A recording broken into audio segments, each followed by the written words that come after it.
1982年6月、22歳の柴田は JICA 国際協力事業団の専門家としてタイ・カンボジア国境に派遣された。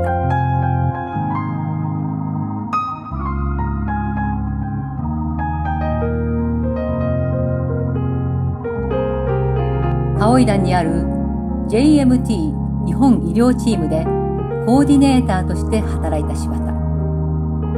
宿舎のあるサケオからカオイダンまで90キロの道のりを毎日往復した。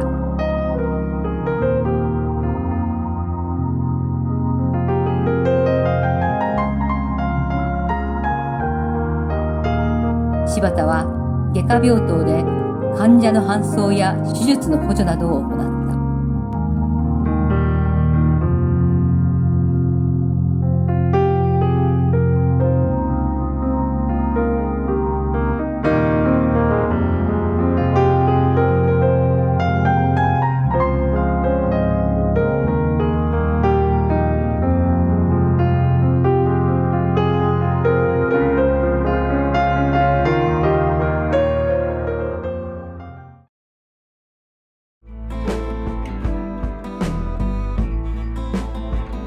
1983年3月、柴田は JVC 日本国際ボランティアセンターのスタッフとしてエチオピア難民の救援のためソマリアに向かった。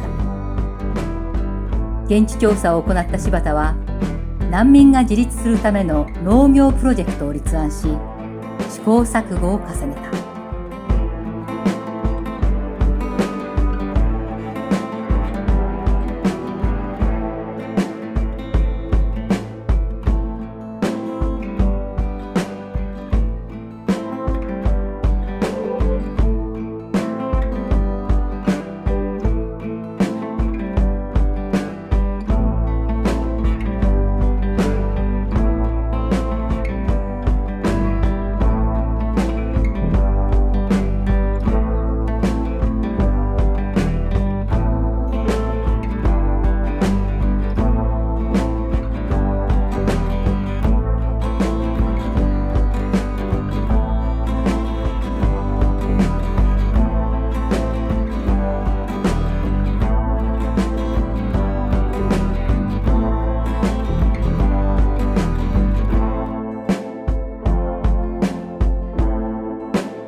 クスクのためだけに。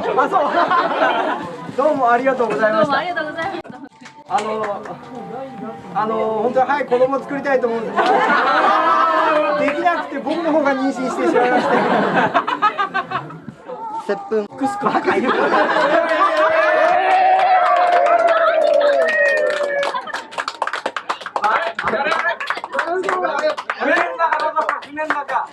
今後粗相のないように。な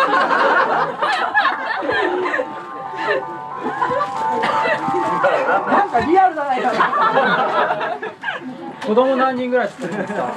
目標は5人。5人。じゃあすみません、皆さん記念撮影撮りますので。そこにみんなちょっとバックって、こっちから撮りましょうか。ちょっと無理じゃないの。これだけ人間がいる。いいよ、あと適当にはみ出たって僕がして。いや違う。こっちの壁に全員集合したらいい。距離が足んないじゃない。距離が。謝るかな。本田先生、左にもっとこっちに来て。可能性よりこっち側に。最後。はい。はい、ちょっと待って。いきますよ。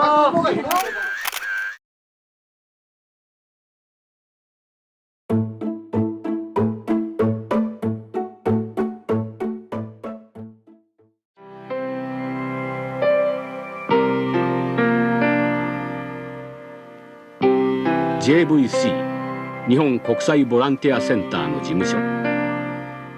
なんですか、なんかすごく抽象的でしょ。スラムが100万人って言ったって。だけど僕たち現場で働いてる者にとっては何々さんですよ。本当スランポンちゃんでこのこと私の問題。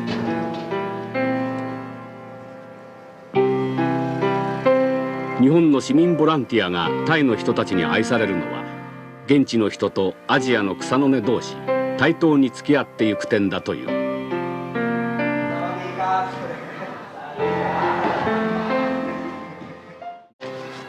教育里親を現地で支えているのが奨学金担当のスタッフたち。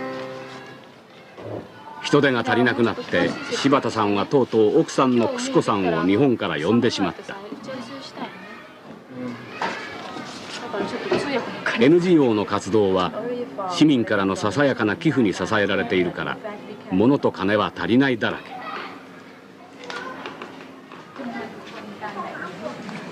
デックスラム奨学金は決まるとその子の家庭状況、成績に写真を添えて日本の里親に送る。タイ語から日本語に訳したり、写真を撮ったり、家庭を訪れたり、250人分ともなるとこれは大変な仕事量になる。モナリザスラムに住む子供の家庭訪問に出かけるレラさんとクスコさん。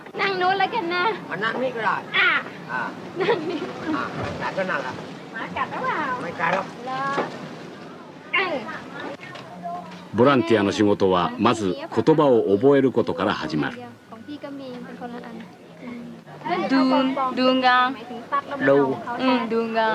クスコさんのタイ語も少し上手くなった。1991年1月、湾岸戦争が始まった。JVC の中では戦争被害者に対し何をすべきかという議論が繰り返された。戦争終結直後の3月、柴田は陸路バグダッドに入り現地調査を開始した。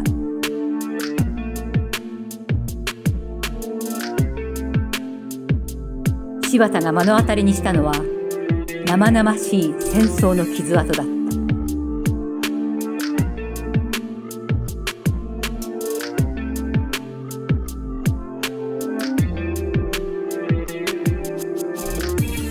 およそ2ヶ月後、JVC は柴田の調査をもとにイラク市民とクルド難民に対する食料、医薬品、水道浄化などの緊急救援活動を開始した。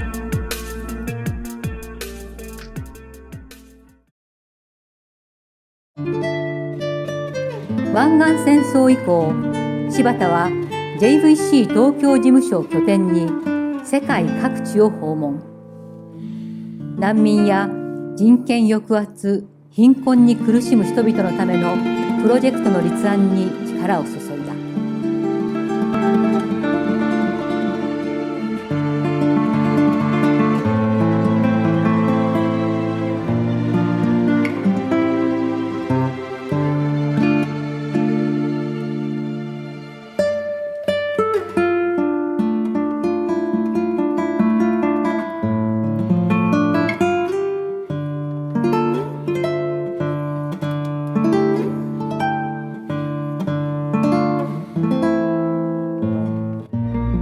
1992年、柴田はアパルトヘイト体制の南アフリカを訪れ、変革に取り組む草の根 NGO と共同するための現地調査を実施した。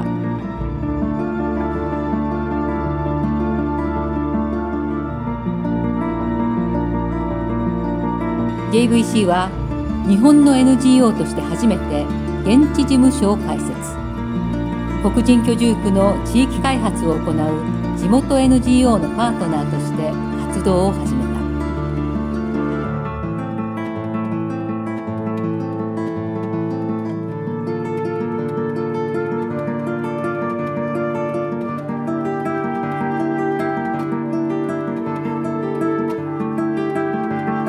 1993年10月、アフリカ関係の NGO が集まり、アフリカシンポジウムが東京で開催された。アフリカ8カ国から NGO のリーダーを招いたその会議で、構想から実現までいつも柴田がいた。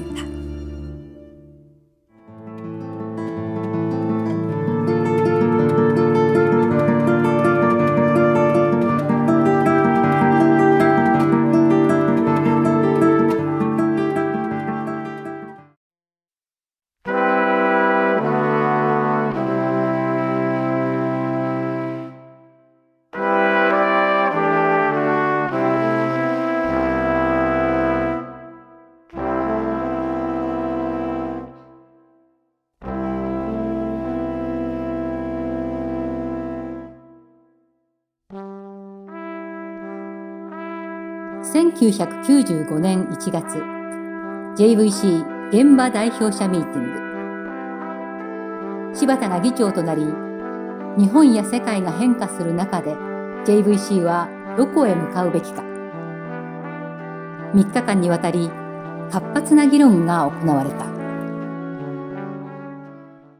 2日目の朝、阪神・淡路大震災が起きた。徐々に明らかになる被害の様子を見ながら、今すぐにでも駆けつけるべきではないか。柴田は迷いながら会議を続けた。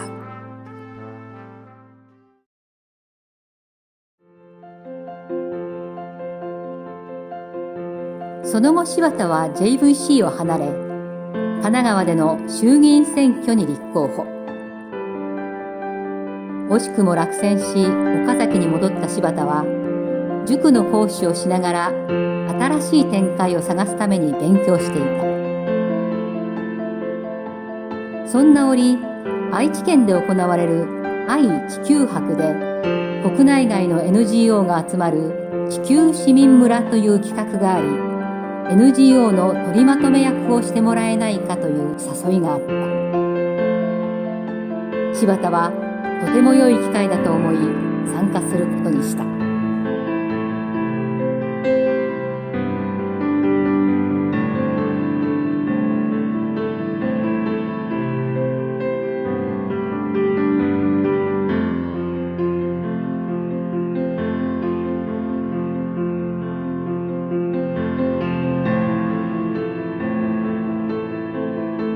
地球市民村では柴田にとって思いがけない出会いもあった。